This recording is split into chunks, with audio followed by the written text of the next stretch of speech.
众朋友们，大家好，今天是4月9号，星期四，欢迎收看《美国观察》。特朗普总统批评世卫组织与中国一起拖延通报新冠疫情，他还表示将暂停给世卫组织的经费。详细情况，我们请美国之音白宫记者黄耀义为我们介绍。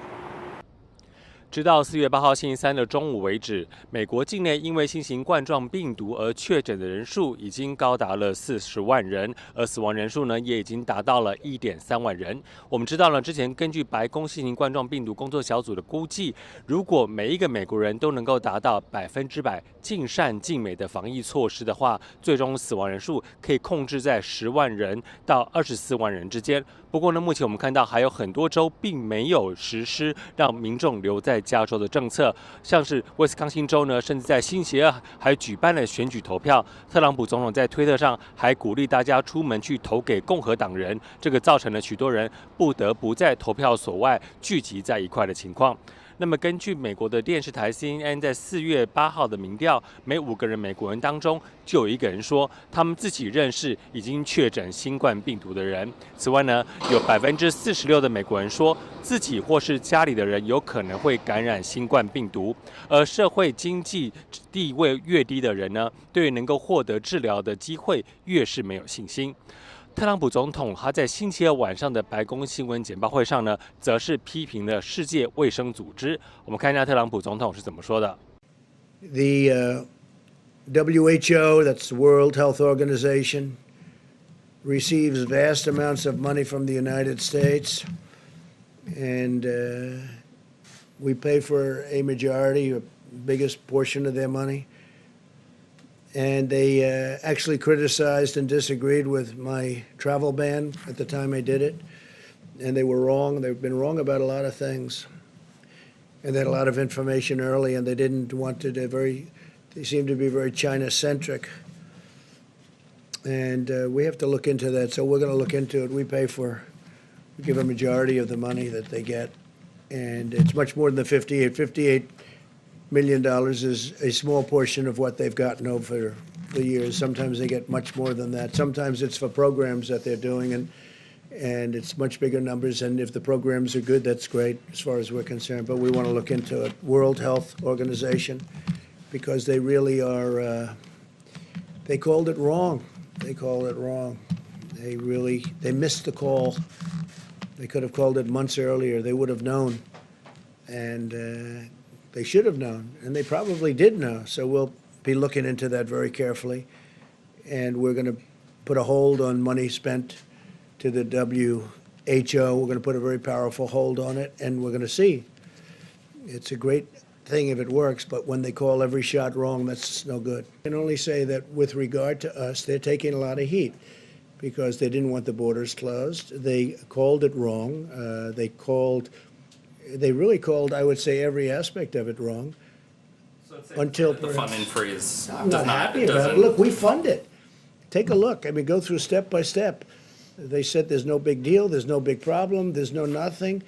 And then ultimately, when I closed it down, they actually said that I made a mistake in closing it down, and it turned out to be right. But at the time, they did that.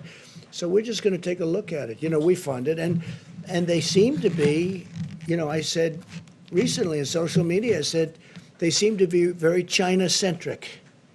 That's a nice way of saying it, but they seem to be very China-centric. And they seem to err always on the side of China. And we fund it, so I want to look into it. Yes, please. Thanks. A quick follow-up on that. So is the time to freeze funding to the WHO during a pandemic? No, maybe not. I mean, I'm not saying I'm going to do it, but we're going to look at it. You did say that. We give a tremendous, no, I didn't. I said we're going to look at it. We're going to investigate it. We're going to look at it. But we will look at ending funding. Yeah, because you know what? They called it wrong. And if you look back over the years even, they're very much, everything seems to be very biased toward China. 根据特朗普总统的批评呢，这个世界卫生组织的高级顾问艾尔沃德也为该组织与中国的关系做出了辩护。他说呢，世卫组织与中国有进行权威的合作，这个在了解从武汉开始爆发的疫情是很重要的。他说呢，在这次疫情爆发的初期，能够全面获取所有的讯息，实力的跟中国合作了解疫情是绝对重要的。那么我们与他人涉足重创的其他国家，如西班牙也是这样做的，与中国没有特别的关系。不过我们知道呢，埃尔沃德在2月中旬的时候，曾经往这个中国去，来说要实际了解中国新冠肺炎的情况。那么在2月25号的北京记者会上，他就说中国的防疫隔离证明成功，说他想要对武汉人说，全世界都欠你们。那么隔天呢，回到日内瓦，在那边举办的记者会上呢，他更说，如果我感染病毒，我想要在中国得到治疗，中国知道如何保障人民的生命。此前呢，美国国务院的发言人奥特加斯在中国外交部发言人华春莹的推特对战的时候，他的一则推文也指出，他说12月31号正是台湾试图紧靠世界卫生组织这个病毒会人传人的日期，但是同时中国当局正在禁止医生发表意见，并且拒绝承认人传人，一直到1月21号大灾难发生之后才坦诚。与此同时呢，我们看到共和党的众议员雷森塔勒在星期二也提出了决议案，他要美国停止提供世界卫生组织经费，直到秘书长谭德赛下台为止。在决议案当中也提到了，世界卫生组织为了不要惹怒中国，选择忽略台湾在去年12月31号就已经提出新冠肺炎人传人的警告。那此外呢，美国的媒体也对世界卫生组织发出了警告。华尔街日报4月3号的一篇社论也抨击了世界卫生组织在秘书长谭德赛的领导之下向北京低头，散布不实的信息，破坏了全球抗疫，并且呼吁或者是要改革世界卫生组织，要不然就要切断其资金。所以看起来美国的政界还有美国的舆论跟媒体界呢，也都对世界卫生组织对抗新冠病毒的疫情上面有许多的批评。以上是美国之音白宫记者黄耀义发自白宫前的报道。美国国务院宣布将增加对外国的援助，以抗击全球新冠疫情。这笔额外的援助金额将高达2亿美元。我们请美国之音常驻国务院记者张荣香为我们介绍。为了推动全球对抗新型冠状病毒疫情的传播，美国国务院宣布增加对外经济援助，是2个星期之内的第2次。与此同时，包括口罩在内的个人保护设备，也就是英文所谓 PPE， 在美国国内出现短缺的情况，但这并不影响美国的对外经济援助。下面我们来看看美国国务卿蓬佩奥怎么说。Right now, given the great need for PPE in our own country, our focus will be on keeping critical medical items in the United States until demand is met here. But the United States continues, even as we speak, to provide high-quality, transparent, and meaningful assistance to our partners all across the globe. We do this because we're good and generous people. We also do it because viruses don't respect borders. When we help our friends abroad, it keeps us safe back here in the homeland as well. Today, I can confirm that we are prepared to commit an additional $225 million in health, humanitarian, and economic assistance to further boost response efforts worldwide. 3月26号，美国国务院宣布提供将近2.74亿美元的紧急卫生和人道救援资金。这笔钱将为世界上64个最危险的国家提供资源，以便更好地应对新冠大流行，并使联合国难民事务高级专员能够帮助世上一些最脆弱的人口。新的对外经济援助将通过病毒诊断来预防并且管控传染性极强的疫情传播，强化他国的公共卫生系统，并且加强对于医疗人员的培训等等。